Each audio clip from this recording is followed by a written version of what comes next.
With Guardians of the Galaxy hitting theaters, Marvel is heading into the final leg of its Phase 2 slate. So let's catch up on what's been going on in the MCU. Spoilers obviously follow. Here's the story so far for Marvel's Phase 2.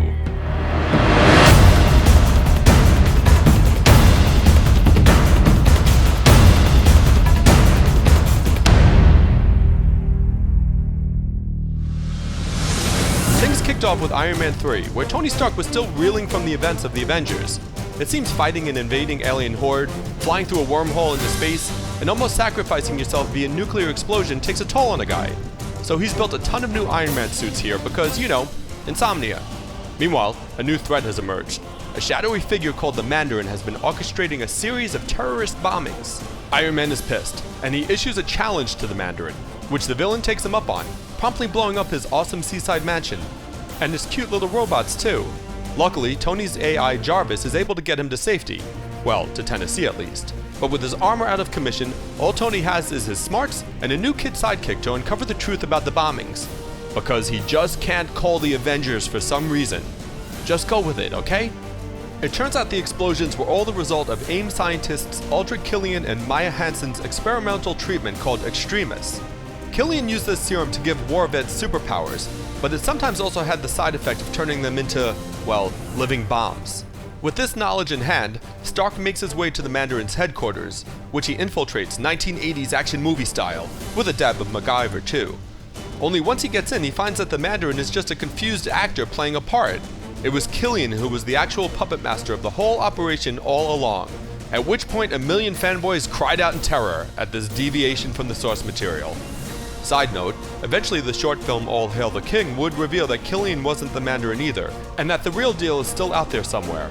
Unfortunately, Tony also finds that his girlfriend Pepper Potts has been kidnapped by Killian and exposed to Extremis. Teaming up with his pal Rhodey, Tony is finally able to summon his fleet of Iron Man armors in a battle with Killian, which ends with a now superpowered Pepper taking the bad guy out for a change. Tony then destroys all his armor, has the shrapnel removed from his chest, fixes Extremis, cures Pepper, and recovers his cute little robots. Next up was Thor: The Dark World, which started with a flashback to a battle from ages ago. Thor's grandfather Bor is seen defeating the Dark Elf Malekith, who sought a powerful weapon called the Ether. Bor hides the Ether while the Dark Elf escapes to bide his time over the coming millennia. Back in the present, Thor's kinda sorta girlfriend Jane Foster is doing her scientist thing in London when she stumbles upon the long-hidden Ether, and promptly fuses with it. Bad idea. This leads Thor to finally return to Earth and Jane, which means he has to explain why he can manage to come back to hang with the Avengers, but not with his kinda sorta girlfriend. Still, the Thunder God makes up for it by taking Jane to Asgard to meet his parents, and to figure out this whole infected by the Ether thing.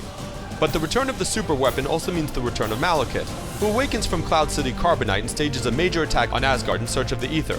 The Dark Elf and his servant Curse wind up fleeing without their prize, but not before they kill Thor's mom. At least we got to see how kick-ass she could be before she went. So now Thor must team with his estranged brother Loki to avenge their mother and also save Jane, and the universe in fact, for a rare cosmic event called the Convergence is conveniently approaching, which will link the 9 realms together and allow Malekith to destroy everything and send reality into darkness. Because if you're a Dark Elf, what's better than complete and utter darkness? The brothers confront Malekith on the Dark Elf's homeworld, with Loki sacrificing himself as Jane is freed from the Ether.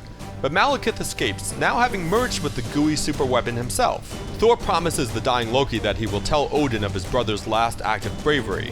He and Jane then head back to Earth where a final battle of realm-jumping craziness takes place, culminating with the God of Thunder quite literally taking his enemy apart, and a reminder that a Thunder God's best friend is his hammer. Once the dust settles, the Ether is sent to presumptive safety with the wacky alien the Collector. Thor chooses Jane and Earth over the throne of Asgard, and Loki is revealed to in fact still be alive and impersonating his father as king, because one does not simply kill off Tom Hiddleston.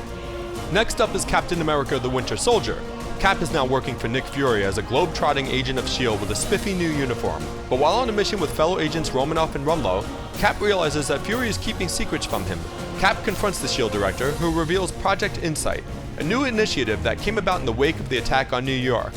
3 super helicarriers will soon be launched with the express intent of taking out threats before they can even become threats. This doesn't sit well with Captain Goody Two-Shoes, but there isn't much time to argue over it. Soon enough, a mysterious assassin called the Winter Soldier seemingly kills Fury, but before he apparently dies, the eye patch tells Cap that S.H.I.E.L.D. has been compromised. Next thing he knows, Cap is beating up like a dozen S.H.I.E.L.D. agents on an elevator and is a fugitive from the law. Fury's boss, Alexander Pierce, is now calling the shots, and he wants Cap eliminated. He's also the one behind the Winter Soldier, who it turns out is actually a brainwashed Bucky, Captain America's old partner from World War II. Cap and Black Widow go on the run and discover that Arnim Zola's mind still lives, in a way, in an underground computer. He was the Hydra agent and scientist from the first Cap film who performed super soldier experiments on Bucky. He turncoated and went to work for S.H.I.E.L.D. after the war, but in fact has always been supporting the Hydra agenda behind the scenes. Cap realizes that Hydra lives and is as strong as ever, having gestated in the belly of S.H.I.E.L.D. for decades. And Pierce is one of its senior members. Robert Redford as a bad guy?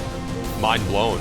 Side note number 2, this tied directly into the Marvel TV series Agents of S.H.I.E.L.D., which saw its status quo upended as Agent Coulson and his crew realized that Hydra was everywhere within their ranks. But back to Winter Soldier. Cap and Black Widow return to Washington, D.C., where they team with S.H.I.E.L.D.'s Maria Hill, an ex-para-rescue man with wings who we'll call the Falcon, and a not-so-dead Nick Fury. He got better. With Pierce about to launch Project Insight, a 3-way battle goes down. Cap disables the helicarriers and takes on his brainwashed friend Bucky. The Falcon faces off with Agent Rumlow, and Black Widow leaks S.H.I.E.L.D.'s classified database to the world in order to expose Hydra, while Fury takes out Pierce. With S.H.I.E.L.D. in pieces, Cap and the Falcon decide to track down Bucky. Fury goes underground to pursue Hydra, and Black Widow gets to act really cool in front of a Senate subcommittee. Meanwhile, off in a secret Hydra lab, Baron von Strucker is seen experimenting on 2 prisoners, the Scarlet Witch and Quicksilver. An age of miracles has begun, he says. This will no doubt come into play in the summer of 2015 when Avengers Age of Ultron closes out Phase 2. But first comes Guardians of the Galaxy, which truly takes the Marvel Cinematic Universe to the final frontier of a talking raccoon with guns. It's gonna be awesome. Oh, yeah.